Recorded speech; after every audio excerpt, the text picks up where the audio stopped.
Well, Thomas Partey is back into the rhythm. That is what Mikel Arteta has gone ahead to confirm to us here on Rokani Media Football as far as the pre-match press conference ahead of the Everton game is concerned. That is tomorrow. Welcome to this channel. Smash the like button, comment and share.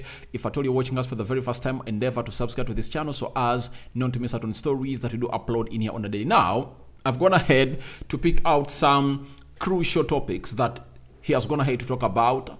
Thomas Partey, the misunderstanding between Gabriel Magalhaes and William Saliba after the game of Leicester. Then we are talking Emily Smith-Rowe and Jakub Kiwior. There is what he has talked about Everton. The team is going to play tomorrow, and whether it's a revenge or not, and all that has been tackled by the Arsenal gaffer Mikel Arteta. Now, let's kickstart off with our second story of the day. The first was all about Fabinho, and you guys are really giving it massive response. Now, the first question, obviously, the lion in the room is obviously Thomas Partey. Everyone wants to know what Thomas Partey is all about. Having come on through for 10-15 minutes as they played Leicester City, the entire cast of journalists outside there was really waiting to see what is happening with Thomas Partey. And Arteta asked on if Thomas Partey is fit to start tomorrow. He said he hasn't trained much. He had a session and he will train today. It is what it is. He was out for weeks and he needs to get back into the rhythm. Now, I believe they played on Saturday. I think Sunday they had a day off. So, yesterday Thomas Partey had to train and even today he has to train, and I think he has trained. That gives the manager a very good assessment of him because he has been with him since 2020. Not so? I think he signed for Arsenal in 2020 on the deadline day. That's it. So, Arsenal and Mikel Arteta are really trying to assess him to see to it that he really comes back as soon as possible. And now I believe Arteta has no reason to worry. And I think if at all Jorginho was out, I believe Partey would have started the game of Leicester City. That's it. But because he's really out and Jorginho is here, the manager finds it an easy job for Jorginho to take over. And I see no reason for him hurrying back Thomas Partey. And I think according to him and his management team, they've come out to a solution that, or to come understanding that no reason for us to hurry Partey. We have one of the top CDMs in the world. He's world class. That is Jorginho. And obviously, let him do the job until Thomas Partey really heals fully. And let me tell you this. This is where you would love your team to be. Such that if at all one world class player is out, there is a backup that can get in and really get the job done and dusted. That is Jorginho at Arsenal, and that's the job he's really trying to offer to a side of Arsenal, because Arsenal have been reliant on Sambi Lokonga and El Nini as backups of Thomas Partey. This time around, they're having a Jorginho, and he is doing the job very well. And I believe that it's going to be Jorginho starting. I think there is no reason to hurry Thomas Partey. Again, I would put Thomas Partey on the bench. That's it. I'll put him on the bench such that he comes in through and plays this time around 20 minutes. 20 minutes. The game of Leicester, he played 10. This time around, I would give him like 20 minutes if at all Mikel Arteta to find him really, to find him back in shape. You know, they are playing Everton, one of the hard teams that is physical, but Jorginho has shown us that for him, he doesn't need the physicality to control that midfield. It's all about his passing, game intelligence, good game reading, and obviously the interceptions and tackles that are really wisely done by him in that midfield. So Thomas Partey back on the rhythm, meaning that again is going to be the match squad of Arsenal. And I think for the very first time, it might be the second time we are seeing Thomas Partey on starting on the bench consecutively and not being into the starting 11 of a team called Arsenal. Not so? So let's wait tomorrow and see what the manager will come up with. But I believe it's obviously going to be Jorginho. It's better to unleash Thomas Partey. If at all I'm Mikel Arteta, I would play Thomas Partey in the game of either Brentford or Sporting Lisbon. But according to how I know, Mikel Arteta being a fan of Jorginho, I think he feels so much comfortable with Jorginho playing into that position than Thomas Partey, and it was a blessing in disguise that Partey got that injury. And I think for Mikel Arteta, it is working all out for him because he believes that Jorginho is a better player in his system than Thomas Partey, and that's it. Many people won't like it, many people won't agree with me, but that's the truth. You get? However, that's the truth. So let's not try to say that Rokani loves Jorginho a lot. That's not the case. I love Partey, but if Partey was playing for a team like Liverpool, Chelsea, he would have been a perfect fit there. You get? But at Arsenal, however much Thomas Partey is world class, Jorginho is a better fit into that central defense midfield area than Partey, because this team is a tiki-taka team. Tiki-taka team. And obviously, Jorginho is a better passer of the ball than Thomas Partey. You get?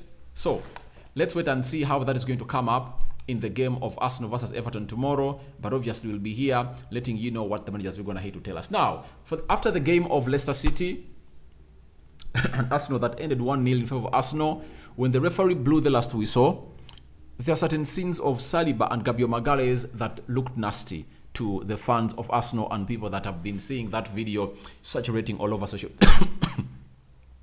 media.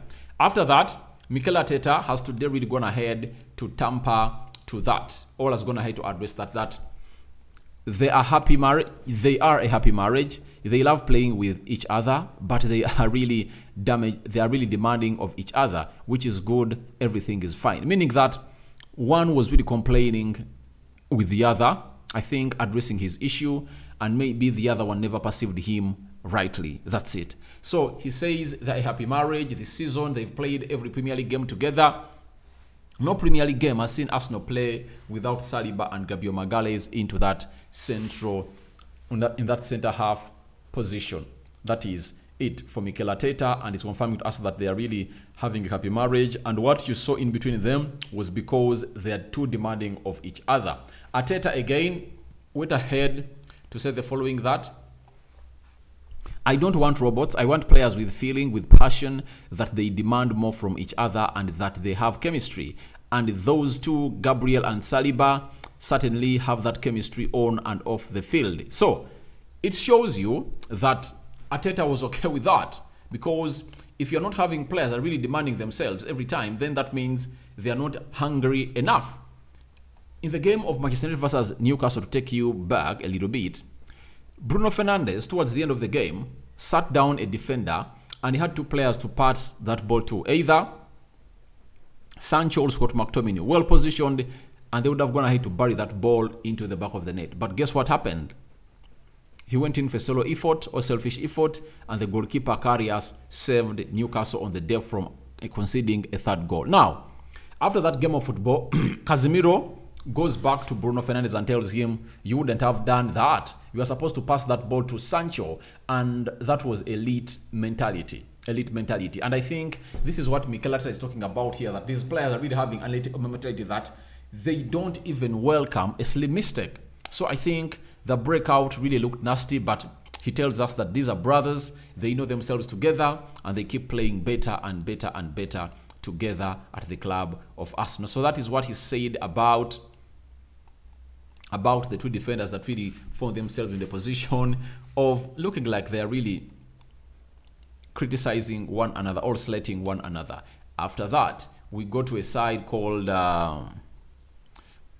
Kiwior and Emily Smith-Rowe. Yesterday I brought you a video that they played their first game for Arsenal, especially Kiwior, for the under-21s reserve against Chelsea. Now, Arteta today had something to say about that as he addressed the press. He said they were really good. Obviously, they needed some minutes, and at the moment, they haven't had much exposure. For different situations, it was great to see them on the field because we are going to need them. Obviously. Sorry about that. I'm stretching. Oh. So, Arteta is talking about these two players having needed time.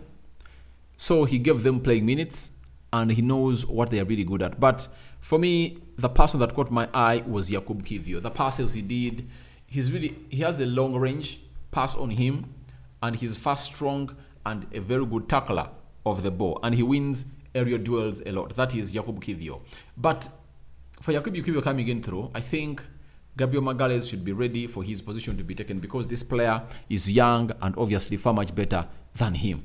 Then Emile Smith Rowe, you just get excited because a team called Arsenal needs him. If there is any player that Arsenal need to be fully fit and take part in this season, it's supposed to be Emile Smith Rowe, because he's one of the prolific goal scorers they're having through the midfield, and he has all what it takes to really score goals for that side of Arsenal. Then Arteta was asked on the opponent's view. He said, I don't know, we can't control how the opponents are feeling on all how they prepare for the games. What we have to do is tomorrow, in front of the crowd, go tilt, go to win the game, play well, and compete really well against them. So he's ready to play well and commit himself into the final third of the position through his players to find themselves really scoring goals. Then about whether he has shown the video of Everton, the players said it's like with any opponent, we showed them what they do, what they are about, what we should do to try to beat them, and nothing different. So as it stands, it looks like Arteta has gone ahead to show his players that video of how they conceded and really got a defeat at Everton. I think like 2-3 weeks back, that game ended 1-0. Arteta on if Everton game is case of revenge. It's a case of doing things better than we did when we played them a few weeks ago and earning the right to win the game. Hopefully tomorrow we will play much better than we did that day. I believe they're going to play much better because Jorginho on the field of play, Thomas Partey there, Odegaard, Saka, Trossard, Martinelli, very beautiful team. Very beautiful team that's going to come out and really help you do the needful as a fan of Arsenal. So that's what Mikel Arteta had to say about his team. And obviously, feel free to go in the comment section and tell me what you think about Thomas Partey back into the rhythm. Then Saliba and Gabriel Magalhaes brawl. What do you think about it? And obviously, Emile Smith Rowe and Yakubu Kiwior, should they find themselves get a debut of Arsenal, especially Yakubu Kiwior, in the game against Everton? All that and more into the comment section below. I sign out for now. See you later. May the Almighty Lord bless you and cover you all in the precious blood of Jesus Christ. Is there anything to talk about? So, I found myself collecting all those from the website of Arsenal as far as this match press conference reaction is concerned. I'm out, guys. See you later, my huge mates.